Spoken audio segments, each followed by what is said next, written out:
Okay, thank you very much. I've received a briefing from Secretary Nielsen, Administrator Long, and my senior staff regarding Hurricane Florence and other tropical systems that will soon impact the United States and its territories. The safety of American people is my absolute highest priority. We are sparing no expense. We are totally prepared. We're ready. We're as ready as anybody's ever been. And it looks to me, and it looks to a lot of very talented people that do this for a living, like this is going to be a storm that's going to be a very large one, far larger than we've seen in perhaps decades. Things can change, but we doubt they will at this stage. It's a pretty late stage. We doubt they're going to be veering very far off course. The places that are in the way and in the most jeopardy would be Virginia, North Carolina, South Carolina, that area.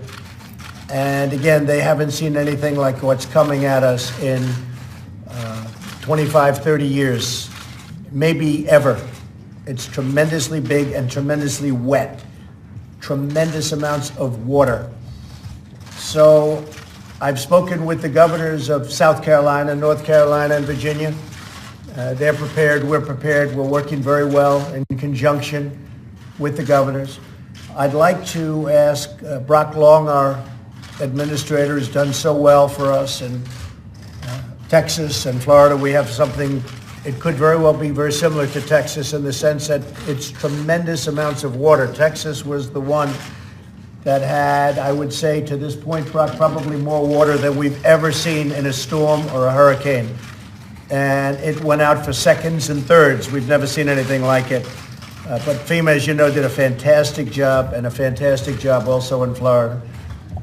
And I'd like to ask Brock, if you would, to just say a few words to the media as to where it is now, what's going to be happening, and how well prepared we are. Thank you, Mr. President.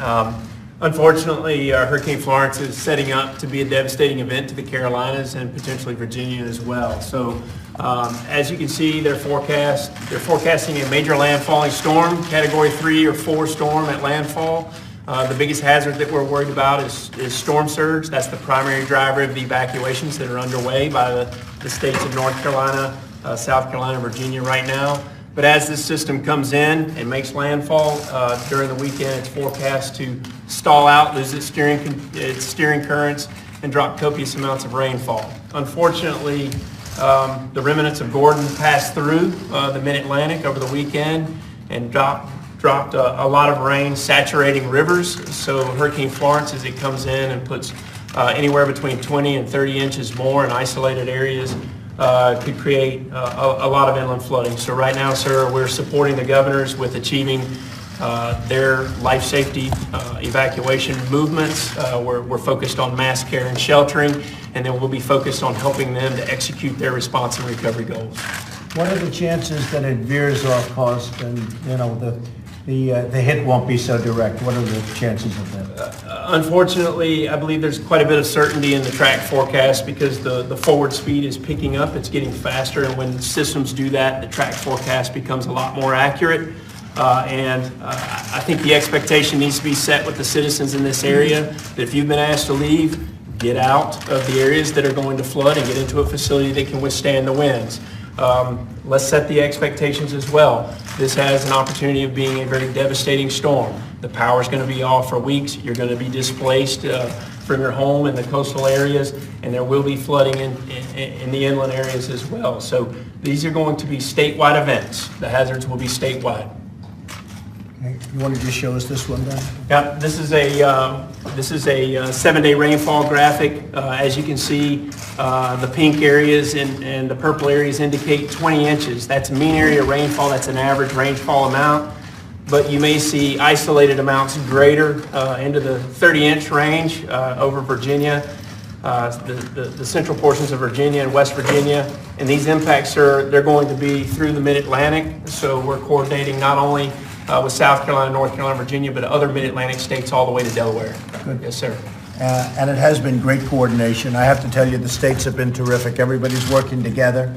The governors and all of their representatives have been absolutely fantastic. And FEMA, there's nobody like your people. I mean, what they're doing is incredible. Do you have any questions for Secretary Nielsen or for Brock Long, please?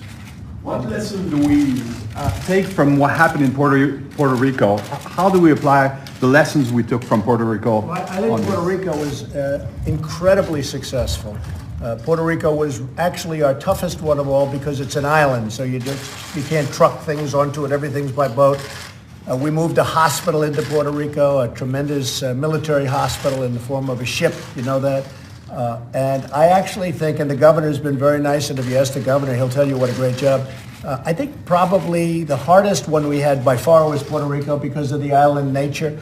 And I actually think it was one of the best jobs that's ever been done with respect to what this is all about. Puerto Rico got hit not with one hurricane, but with two. And the problem with Puerto Rico is their electric grid and their electric generating plant was dead before the storms ever hit. It was in very bad shape. It was in bankruptcy. Had no money. It was largely closed. And when the storm hit, they had no electricity essentially before the storm, and when the storm hit, that took it out entirely. The job that FEMA and law enforcement and everybody did, working along with the governor in Puerto Rico, I think was tremendous. I think that Puerto Rico was an incredible, unsung success. Texas, we have been given A-pluses for. Florida, we've been given A-pluses for. I think in a certain way, the best job we did was Puerto Rico, but nobody would understand that. I mean, it's harder to understand. It was a very hard thing to do because of the fact they had no electric. Before the storms hit, it was dead, as you probably know. So we've gotten a lot of receptivity, a lot of thanks for the job we've done in Puerto Rico. Puerto Rico was very important. And by the way, speaking of Puerto Rico, they're going to be affected pretty soon by something else that's on its way. Is that right? Potentially Hurricane Isaac right now is tracking south of the island, but we have several thousand people inside Puerto Rico right now working on long-term recovery that has shifted to the response mode to monitor as Isaac passes to the south. We do not want to see Hurricane Isaac hit Puerto Rico. That's all we need. But we have a big hurricane out there, and it's sort of skirting along Puerto Rico and the edge of Puerto Rico. That would not be good. Mr. President, how much money do you think you'll need? How much money do you think you'll need for recovery efforts to this next hurricane, and do you have that already, or do you need to get it? We're going to, obviously, these are all unanticipated, so we'll go to Congress. Congress will be very generous because we have no choice. This is the United States, and it's whether it's Texas or Florida, or frankly, if it's Virginia, because Virginia looks like it's very much in the path. Maryland, by the way, could be affected, very seriously affected, just to add. It's a little bit outside of the path. And then, of course, South Carolina, North Carolina. I think that any amounts of money, whatever it takes, we're going to do. But we're already set up. We have tremendous trucking systems. We have food systems. We have a lot of contractors waiting, but for the most part, it's been handled by FEMA, and also we've coordinated locally. We have food for days. We have emergency equipment and generators for many days. We should be in great shape. Now, I've also heard it could be 21 and 22 inches. If you can imagine what that is, 22 inches of rain. It is not something that we've had. Certainly, we've never had this on the East Coast. So, but I think we're very well prepared, very well set up, wouldn't you say? Yeah, I think this storm right here is very similar to Hurricane Hugo. It's almost like a combination of Hurricane Hugo in '89 and Hurricane Floyd in 1999. But look, successful disaster response and recovery is one that's locally executed, state managed, and federally supported. So what FEMA is doing is pre-positioning the federal government's assets to support each one of those governors that are about to be impacted with achieving their response and recovery goals. And that's the way emergency management and disaster response works best. I also think I'd like to point out that what we learned last year is that we have got to build a true culture of preparedness within our citizens here in America. This is a partnership, and it takes anything from neighbor helping neighbor all the way to the federal government when it comes to correctly responding and recovering. Minister, can we ask you about power outages and what's being done right now to stay Sure, great. That's a great question. So FEMA doesn't own the power grids in any one of these states. A lot of them are owned by the private industry. So what we have are business emergency operations center calls we're concentrating with the private vendors to make sure that they have strong mutual aid programs in place, and we set up incident support bases to help stage power crews coming in from other states. And largely it's FEMA's job to get out of the way to make sure that the private power companies can get into these areas to set up their grid. We don't own it.